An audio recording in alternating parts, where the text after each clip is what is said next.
I'm with my wife's favorite actor, Javon Johnson, every week, Wednesday night, in fact. She is watching a show called The Oval, and she would want to be here today, but she would take over the entire interview. So, Javon, it's good to be with you here, man. It's great to be here, man. Thank Man, you. she is like, can I come? And I'm like, no.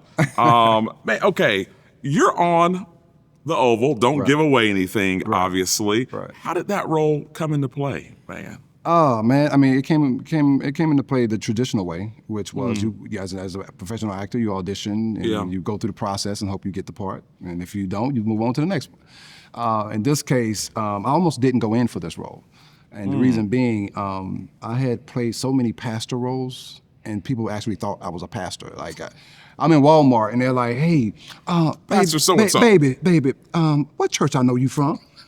I say, "Man, no, you the pastor at what's the name of that church? This man's the pastor." And I say, "Man, I'm not a pastor." No, baby, you are a pastor. I know. But what they realized is that they had seen me in so many roles playing a pastor.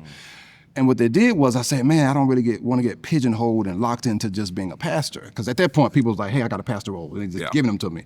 And I was like, okay. So I had talked with my agent. I said, "Listen, I'm not taking any more pastor roles, any more auditions for pastors because I got to switch out of that lane." And so when the Oval audition came, it just said, butler. And I thought in my mind, I'm thinking, oh man, it's not much of a stretch going from, not playing a pastor to playing a butler. So I was like, I'm not really gonna go in for this. But then, I read the other information and saw that Raven Drummer, who's a big cast director here in the Southeast market.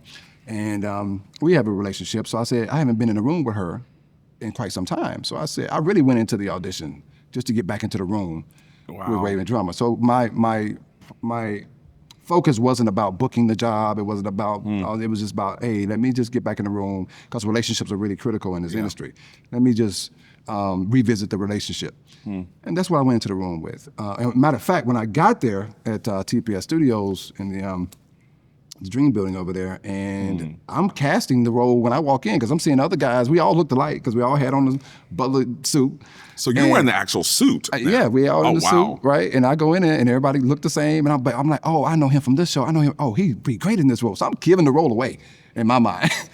So I'm casting these people like he definitely looked like he. You're like he's it. Yeah, I'm like he's it. My focus was let me just go in the room and do my thing and. They're it. I'm not it, but they're it. Exactly. So I went through that process, had the audition, and then that was on a Friday. And Friday night, I let auditions go. I'm a teacher too, so I teach actors, I teach writers. So I teach a lot of principles and the way to think, your mindset in this industry. I teach that, and so my mindset is, once I audition, I forget about it. I literally don't know what I audition for after I'm done. It's a healthy way to move through this industry. And so Saturday morning, that was on a Friday, so Saturday morning, I get a call, my cell phone rings. I'm not a morning person. I'm not either. Yeah, my 8 a.m. is 12 p.m. Yeah, that's mine. Right, so my phone rings and I'm ignoring it, right? I'm like, I don't do this. It's early. Yeah. But then I thought about it. I was working on a show. I was working on another film in Atlanta at the time. And I said, oh, let me check it because it could be production, once. So I checked the phone and there was a message says, hey, this is Tyler Perry trying to reach you. Now, mind you, Tyler's never called me. I've done some work before. It's a joke. Yeah, you're what I'm saying? Like for real, who are you? And plus it's early in the morning. I'm like, whatever, man. No Tyler Perry calling my cell phone. I ain't got my number. You know what I'm saying? Like, Tyler ain't calling my cell phone. This is no way. Like someone's playing a joke. So it's Saturday morning. I'm like, what you calling me on a Saturday morning? You know what I'm saying? And I've worked with Tyler before. We never got to that point where he was like, he's calling you on your cell phone, personal number. Here. So I put the phone down. I'm like, I ain't dealing with this. But I'm a bit of a jokester myself, so I said, you're like, I'll play along. I said, what, whoever this is. I'm Javon. Like, hey, I'm gonna mess with them too. They messing with me early Saturday morning. I said, I'm gonna mess with them too. So I called the number back. I feel it's one of my boys or something, playing around. I called the number back and he was like, hey, this is Tyler. And I was like, oh, this is Tyler. Wait a minute, you hung up the phone? And then I left the message. I didn't answer the phone. I didn't answer the call, Come right? on, Javon. I heard the message. It said it was Tyler. And I was like, then I thought it was a joke, so I called back, and he was like, hey, this is Tyler. And I'm hearing the voice, I'm like, oh, this is Tyler. So now I gotta perk up. Now I'm trying to wake up now at this point, right? Because I'm like, Tyler's on my phone. So he calls and he just starts talking about this butler in the Oval show. He started talking about the show. Now, mind you, I got to remember, I'm like, okay, now I got to go back to our audition for it because I'm like, I'm let it go. So I'm like, wait a minute. Okay, the Oval. So I'm over here processing. Because you've gone on to the next. Yeah, I moved on, and then I'm not thinking Tyler's calling me. So I have to process. Who would think that? And by it's the more, way? it's early in the Yeah. morning. So I had to process through all of that in the call. So I'm just listening, and he just gave me the rundown of the show and talked more about the butler role, and then I realized it's more than just being a butler. You know what I mean? Yeah, way more. Yeah, so he taught me through all that. And at the end of the call, I still didn't know.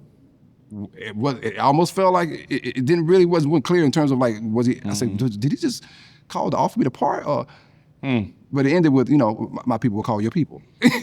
You know what I mean? So I was like, because you want to like know, you know what I'm saying? But I didn't know.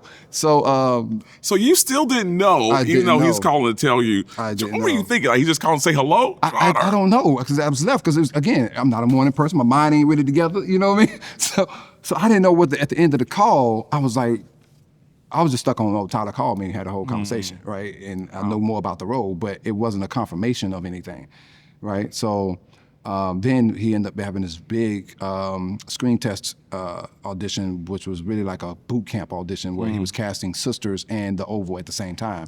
So we was at the Dream Building. We was like, I don't know, maybe 60 people auditioning for both shows.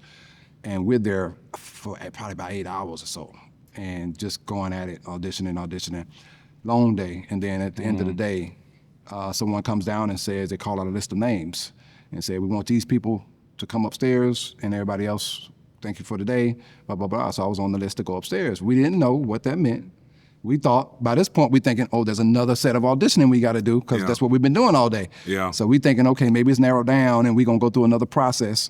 So we get into this room, and they sit us there, and they kept saying, Tyler's going to be up in about 10 minutes. 15 minutes go by. Come back. Tyler's gonna be up about 5 minutes. 10 minutes go by. And so we looking at each other, everybody don't know each other, and we looking around like, when is Tyler? Is Tyler coming? Right? So all this time goes by. Tyler comes into the room, says something real quick. It's probably about a 30-second thing he did, and just ended it with, welcome to the Oval family. Get out of here. And everybody just lost their minds. And that's how that process went. Okay, can we go back a little bit to South Carolina, man, where you were born and raised at? Right. You did not think this career was even possible. Absolutely not. How did you have the faith to go from South Carolina to where you are today to know that things are going to work out, man? Well, I didn't know things were going to work out because I didn't know what working out meant, right? Because, in the flesh, we like to think we know it all. We know we have all the answers, and we know how to get there, and blah, blah, blah. My journey into this industry was literally a faith walk, a blind faith walk. A huge blind faith Right. walk. Because I came from a place where it wasn't a seed even for thought this, of, right? really. I used to watch the TV as a young boy and thought it was a place that didn't exist, like the other side of it. It felt like made up place, like these people I'm watching don't even exist on this earth. It's like some kind of thing. That's how far detached I was from a reality of it. And a celebrity to us at that time was the local news anchor who would come talk to the kids at the school. Yeah. That was like Denzel. That was huge. Yeah, that was big. Back in the 80s and 90s, you were like, that was, they are real. Yes, Yeah. you lined up for autographs and everything, Yeah. right? That was the extent of it for me. So I didn't come from a community where I could talk to, as young black boys, I wasn't talking to other actors or writers or screenwriters or playwrights and poets. And I didn't have that. I was talking to other, maybe you want to be a rapper, maybe you want to be in the streets, maybe you want to be in athletics, or you go into the industrial textile industry, and that's the life, right? Wow. So I didn't come from a community of people saying, hey, you can be on TV, you can make movies, you can tell stories, and you can have a career. So you didn't see writer, author. None of that was in my vision. I was going to play college football. When I was getting recruited for collegiate play. I realized I didn't like the sport as much as I liked playing with people I grew up with. And I was like, this is not really, I'm not trying to get to the NFL. I'm not like with a career out of being a football player. I was like, I really liked playing with my homeboys. And so I wasn't even gonna go to college. I only went to college because I was raised by my maternal side of the family. Yeah. Level of education overall was probably, diploma or less. So nobody talked about college. That wasn't a thing, aspiration for my family. So it wasn't mine either. The only reason I went to college is because my choir director in high school stopped me in the hall my senior year, and she said, "You're going to college." Teacher by the name of Laura Keith. Wow. And she did this with a lot of young black kids in the community, and I can't sing, but she got me a choir scholarship to South Carolina State University. Look at That's God. the only reason I went. Listen. When I say I can't sing, bro. Look at Ooh, God. yeah. Yeah, That's it. That's the best I got right there. We got it. We're gonna put some auto tune on that. We're gonna You know engineer what? that and make They'd that probably sound stop good. watching this interview altogether. Yeah. So that's what I brought to South Carolina State Choir, right? And I'm sitting on this choir, and these people, like the choir there had a huge reputation. Like, these some serious singers, and I'm sitting in the middle of the baritones and the tenors and bass, and I'm like, I don't know, I don't fit in. I'm like, I didn't feel like I was at home, but there was a big theater building, the Henderson Davis Theater, and I had to walk by that theater every day, and that theater was talking to me. And the light switch came on. I said, let me go in the building. I went in the building. Long story short, gave up my choir scholarship, got a theater scholarship, became the theater president, and that began the real journey. The trajectory just took off. Yeah. Is this why you are so into mentoring? Like, you love it, man. Yeah, What does that do inside of you to mentor others? I love mentoring and teaching because I come from a place where I didn't have it. And when I see the potential in people, it's a tragic to me because, life is short. We have a short amount of time on this planet, right? And at best. how do we fulfill not only ourselves but contribute to the world, right? And one of the most tragic things for me is when I see the light in people and I see the potential in people and they're not connected to it and can't see it themselves, or they self-sabotage it. And so as a teacher, as a mentor, I'm all about that light, right? I'm all about that thing you was born with that's already there, that's for the world and for your purpose.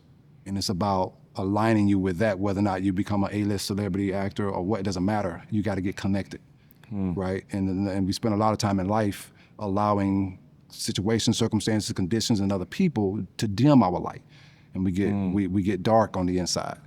And we walk away smiling with darkness. Wow. And so for me as a teacher, I'm trying to tap into that to bring you into your best self, your God-given self. Now, does that make you a better? Sorry to cut you. Does that make you like a better just performer and actor also when you are mentoring? Because you learn too. I mean, one of the things I tell my students right away is that I'm not the most important person in the room because I'm not the only teacher. Wow. Right? You guys are educators, right? Because if you're my student, you have a life, you have a journey. Yeah. There's something for me to learn from that. Yeah. Wow. You know what I mean? If I think that I'm the only one who knows everything, I'm less useful to you at the end of the day as a leader, as a guide, right? So I have to learn from you and inform me, which in turn allows me to grow even more myself, which makes me a better teacher for the next person. How do you not get lost in all of this? I'm not of it. Wow. Explain that to me, please. I'm That is in deep. But I'm not of it. Right. And you're okay with that? Absolutely. You have to be, because it's not an industry. It's an industry to get lost in. Yeah. Right. That's why a lot of people get lost. That's why a lot of people change. They don't look the way they looked. You don't even know who they are no more. You run into them. You like, wait a minute, who are you? Like, who are you again? We now? went to high school together. And you're like, what high school did you? You're like, no. We played volleyball together. What we did? Oh, that's you. And then you look at them, you can't tell them. You don't look nothing like the person I knew, because you got lost or you changed, right? Because the industry changed you. Wow. Right. You sacrificed a little more. And did you know that early on that the industry was not going to change you?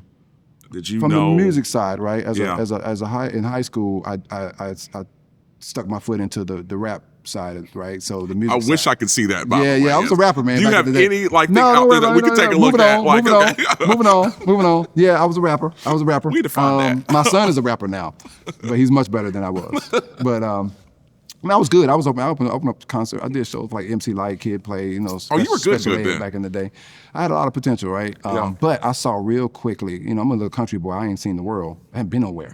But I saw real quickly how corrupted and how dark the music industry was. So I got out. I gave it up because I ran into some situations. I was like, this is what the music industry is like. And I was like, I'm not ready for that. So I got out of it. Was that a faith move for you to get out of it? Was that? I don't know, it was a faith move. I've been spiritually led, I think, my whole life. Whether you believe in guardian angels or whatever, I was spiritually led in a way that I wasn't aware. And then in retrospect, when you're in hindsight, you always can go back and look at it. We've all been there. Right? Because I've been that guy who, at the club, there's a shootout, and me and my cousin are running, and we in the bushes. We can't even get to the car. We can see the car, but we can't get there because there's too many bullets flying.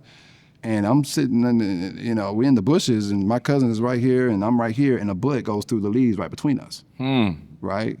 But then I look at that and I'm saying, well, Wow. people got shot that night. I didn't get shot. But a bullet came through the leaves. Like, when you think about that, then you ask the question, was I in the right place? Was I where I was supposed to be? That's God. You understand what I'm saying? Yeah. And if you pay attention to that, then you can make the adjustments. Not necessarily knowing where I'm going, but I'm also learning where I'm not supposed to be going. That's deep. Right. That's very deep. You're also a playwright. Yeah. Like on the way here, my editor calls, like he's Mr. Hostile about everything around here. I'm sure he's listening to this now. And he's going, okay, you're not supposed to have said that, but we're going to keep it in there though. Right. And he said, man, Mina, I played some of his plays. Right. And I thought, get out of here, man. Yeah. And so what does playwriting do for you? I'll tell you this. I come from theater. That's my roots. Yeah, it's your background. And I later transitioned into television and film. But, being a young black kid from Anderson, South Carolina, which you also know Chadwick Boseman was from Anderson, South Carolina as well. I didn't have a voice, meaning I didn't identify a voice of power for myself. So not until I became a writer, when I started playing around with writing, and the writing came to me spiritually and organically. It wasn't something I felt like I didn't train to write. My education is in performance. Wow. My master's degree is all in performance. Yeah. Writing was not something I was thinking about. It came to me in voices and characters, and it was organic, and it scared me because, as black people, we ain't supposed to talk about hearing voices and seeing people in our head, so I never told anybody about it. I was just writing the stuff out, and then I didn't think I had the intellectual capacity to write something that mattered to people and take their time up to read. Now, what does that do inside of you as a writer, though? Because you are a writer, an accomplished writer. Yeah. What does that do inside of you? It's empowering. It's empowering. If you just think about language in itself, language is responsible for a lot of how this world operates. For much so, yeah. Right, the words, right. And so, as a writer, when you can, I have the platform to say what I want to say the way I want to say it. Yeah. Right. So the stories that matter to me, the issues that matter to me, I can create that and put that into place, and then have people view it, or sit in the live space and be moved and impacted by it. Now, can we go from you writing? Is that a very lonely concept? When you're writing, is it pretty lonely when you're doing that? I mean, well, it's lonely in the sense of it's an individual thing unless you're collaborating with someone. Yeah, because it's just you and the screen. Yeah, but it's not lonely in terms of what's happening creatively. I don't feel loneliness. Does it come full circle when you see it on stage?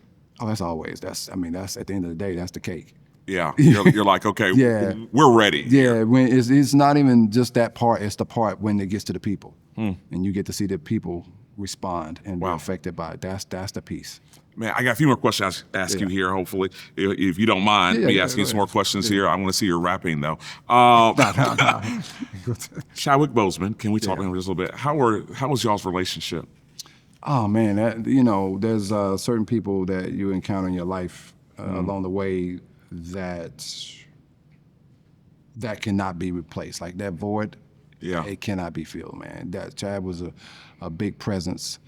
He was a hugely wise young man. He was wise beyond his years. Yeah. And he was so grounded and dignified in himself and his work. So Chad was one of those people that was so aligned with his purpose that he didn't veer off at all for anything or anybody. Like, I always tell people, if you was in Chadwick's circle, it wasn't by accident. You belonged there.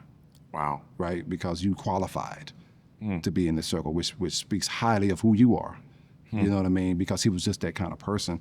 Back in our hometown, we weren't really close because he was younger than me. Yeah. 3 or 4 years. So, he was a scrub. Yeah. I'm a senior, like, he was a little freshman over, but he went to the rival high school as well. So we didn't really connect. I was more connected to his older relatives. But I went to the University of Pittsburgh, and one of the Howard University graduates was my roommate at the University of Pittsburgh. And he said, man, I only know one other person from Anderson, South Carolina. I said, man, you don't know nobody from Anderson, South Carolina. Because who comes from Anderson, South Carolina? I was like, he's from Virginia. He was like, man, I said, you don't know nobody from Anderson, South Carolina. I said, they're lying, right? And so, he said, it's at Howard University. So I'm going to take you down there. So we go to Howard. You drive from Pittsburgh. We drive to Howard University. Right? That's his alumni. And we walking into this dorm. He opens the door. I walk in. I was like, Chad. He said, Javon. I was like, man, what you doing here? He said, I'm a theater major. Now, that's the second part, because I'm thinking I'm the only person from Madison, South Carolina. And there's somebody else here. Majoring in training in theater. Pretty interesting. And I'm like, Chad, were you doing theater? So that was the beginning. I think it was a sophomore at Howard at the time. That was the beginning where we really began to connect, because we was of like mind and spirit and coming from the same place. Wow. But that was, so over the course of the years, I was a part of that whole journey with Chadwick, going from, Howard to where his career ended up. I was along that path with him. I've been in, a lot of people don't know he was a writer as well. Yeah. He was a director. His aspiration to be a director was huge for him. The acting just happened to take off. Yeah. But he had other aspirations, and he was super talented at all those things. And I think the world got to see the actor, Chadwick Boseman. Yeah. But the tragedy of it for me is that you didn't get to see the storyteller, like the what he had to tell us. We didn't get to see that side on a global platform. We didn't get Really to see sad that side. story, isn't it? Yeah. I've been in his work. I've acted in his plays. I've directed him. He's been in my plays. Two of you from the same city. Same city. I actually wrote a short film. One of the last piece of work before he passed as a director, I think might be my short film that he directed, might be the last piece of work. Wow. And I originally wrote it for him to star in, and then he read it and he was like, I want to direct it. And I was like, we argued about it for quite a few days, because I was like, no, man, I want you to star in it. And he's like, no, I'm going to direct this. And so I said, okay, cool. So he ended up directing piece it. of work. It's amazing. Last question. Your faith. What does it mean to you? It's everything, man. None of this happens without it. I don't have the answers. Like, I don't know the tomorrows. Yeah. I don't know the tomorrows. I just have faith that wherever I'm supposed to be is where I'm going to end up. And the only thing I can do now is be obedient to that, believe in it, and put in the work. I got to plant all the seeds. I have to plant all the seeds the right way, and I got to have faith that the harvest is coming. Wow. And I don't decide what that harvest is. You know what I mean? I don't. Only I don't he can make that survive. decision. Yeah. Right? I just know that I got to be prepared for when it comes. I have to make sure that I'm in the right mindset and spirit and trained up and prepared to capitalize off of it when it does harvest. Yeah. And I don't get lost in it. I'll get confused or say, I didn't want all this. No, I've been preparing for all this. Whatever all that is, I've been preparing for that. And he's been leading the way throughout the Absolutely. entire time. Last question. I can't believe we are here. What one word would you give your life? And this is going to be so easy. From South Carolina to where you are today as a Tyler Perry, actor. Right. What one word, if you could give any word to all of that, what one word would it be? This is a tough one. I've never been asked this. This is a tough one. But I'm gonna go off a whim, and I'm gonna take a shot at this. And if you ask me this again later, I don't know. It could be something else. Yeah. But for right now, in this moment, I'm gonna say mama. You got to explain that one now. Because when I look back at who I am and how I am, and the tenacity I have, and the faith walk that I have, I can connect it to. I came from a single parent home. Yeah. I can connect it to, and this is not a conversation. My mom don't even know I'm saying this, right? Because I've never been asked this. Wow. But when I look back at how am I here, and the way that I am, even though my mom, I don't necessarily, and I'm gonna get in trouble for this, right? Great. But the whole conversation about can a woman raise a man? Yeah. Right? Yeah. I think my mom contributed to me being an integral, good human being. Yeah. But there was other places I was looking for to become a man, in terms of the man in me, right? Yeah. I couldn't look at my mom to get that. Yeah. Right? But how I am, how I think, how I move is a result of how I saw my mom not give up. When I saw the stuff that she went through, the struggle of raising me. I used to pick cotton off my mama's clothes after she come off of work, because she was working at the mill. Yeah. Where they spin cotton. So I used to spend there when she come home taking cotton off her clothes. So when I look at that woman, and I look at who I am, even if I consciously have made the connection, spiritually I know that my greatness is connected to that woman. Isn't that amazing? I come from a single parent household too, and I would say the same thing as well. Well, since you didn't rap for us, I mean, I'll let you know when I'm back in the studio. Let us know. We'll bring the crew with us here. We'll bring all this, and we'll see it. But I do wish you well, and thank you. Thank you, man. Thank you for your time. Yes, sir.